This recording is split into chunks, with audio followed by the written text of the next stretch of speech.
আল্লাহ তাআলা আমাদের সকলকে এই ফজরের গুরুত্ব বোঝার তৌফিক দান করেন। 10টি গুরুত্ব 10টি ফজিলতের কথা আমরা শুনলাম। আমি আবারও বলছি একটি একটি করে। নাম্বার 1, ফজরের নামাজ মুনাফিকদের জন্য কঠিন হয়, ঈমানদারদের জন্য সহজ হয়। অতএব ফজর নামাজে হাজির হতে পারা ঈমানদারের পরিচয়। নাম্বার 2, ফজর নামাজে হাজির হলে তার জিম্মাদারি কে নেয়? আল্লাহ সুবহানাহু ওয়া তাআলা নেন। ওই দিনের জন্য আল্লাহ জিম্মাদারি নিয়ে নেন।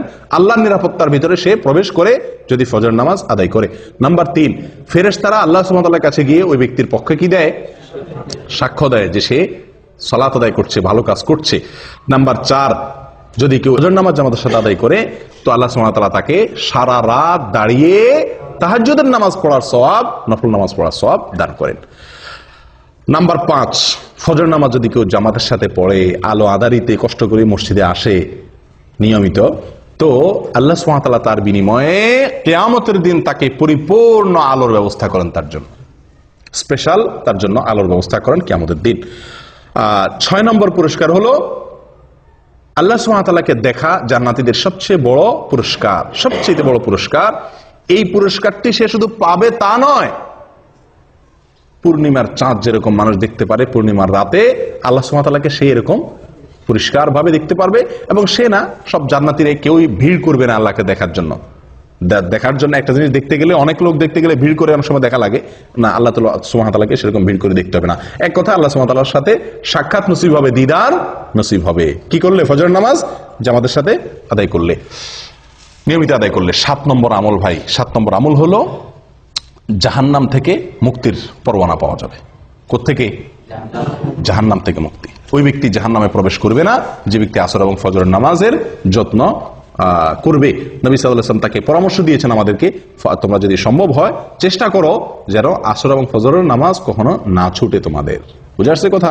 তাহলে কি হবে? নবী সাল্লাল্লাহু আলাইহি ওয়াসাল্লাম বলেছেন জাহান্নামে প্রবেশ সে ব্যক্তি করবে না।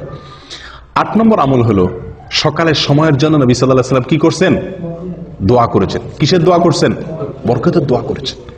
তো এই ফজরের সময়টা, এই সময়টার জন্য নবী সাল্লাল্লাহু আলাইহি ওয়াসাল্লাম বরকতের দোয়া করছেন। কেউ যদি ফজরের নামাজ পড়ে উঠে আল্লাহর ইবাদত করে, তাহলে সে নবী সাল্লাল্লাহু আলাইহি ওয়াসাল্লামের কেমন যেন সে কি হলো? বরকতের ভাগীদার হয়ে গেল। এই টাইমে যে কাজ করবে ওই কাজে তার বরকত হবে। 9 নম্বর হলো ভাই, ফজরের নামাজের 2 রাকাত ফরজ নামাজ আদায় করা দুনিয়া এবং দুনিয়ার মধ্যবর্তী সব কিছুর মালিক হওয়ার চাইতে বেস্ট এবং শ্রেষ্ঠ সম্পদশালী সে ব্যক্তি হয়ে গেল। 10 নম্বর হলো ফজর নামাজ যদি জামাতের সাথে আদায় করেন তাহলে মনটা প্রফুল্ল হয়ে যাবে, হাসি খুশি হয়ে যাবেন, নির্ভার হয়ে যাবে, পাতলা হয়ে যাবে, এবং এভাবে আপনার সারাটা দিন কাটবে। কয়টা ফজিলত গেল? 10টা। 11 নম্বর একটা সম্পূরক ফজিলতের কথা বলি, সেটাও দুনিয়াবী ফজিলত। সেটা হলো স্বাস্থ্যের দিক থেকে একজন মানুষ যদি ফজর নামাজে উঠে অনেক রোগ বালাই থেকে আল্লাহ তাআলা তাকে হেফাজত করেন। যে ব্যক্তি সকালে ঘুমায় থাকে ওই ব্যক্তির চাইতে যে ব্যক্তি সকালে উঠে, ওই ব্যক্তির জন্য স্বাস্থ্যগত দিক থেকে সে ব্যক্তি অনেক বেশি ভালো থাকে। দেখুন আমাদের উর্দুতে একটা প্রবাদ বা হিন্দিতে একটা প্রবাদ আছে, সুবাহ কি হাওয়া হাজার বিমারিও কি দাওয়া। সকালবেলার হাওয়া এটা হাজার হাজার রোগের ঔষধ। একজন মানুষ যদি ফজরের নামাজের সময় উঠে, ফজরের নামাজের সময় মসজিদে আসে পায়ে হেঁটে, তাহলে সকালে হাওয়া তার গায়ে লাগবে কি লাগবে না? যে ঘুমা রয়েছে 7টা-8টা বাজে উঠছে, তার তো এই নসিব হয় নাই। তাহলে স্বাস্থ্যের জন্য এটা কি অত্যন্ত ভালো, সকালে ফজর নামাজ জন্য উঠতে পারা।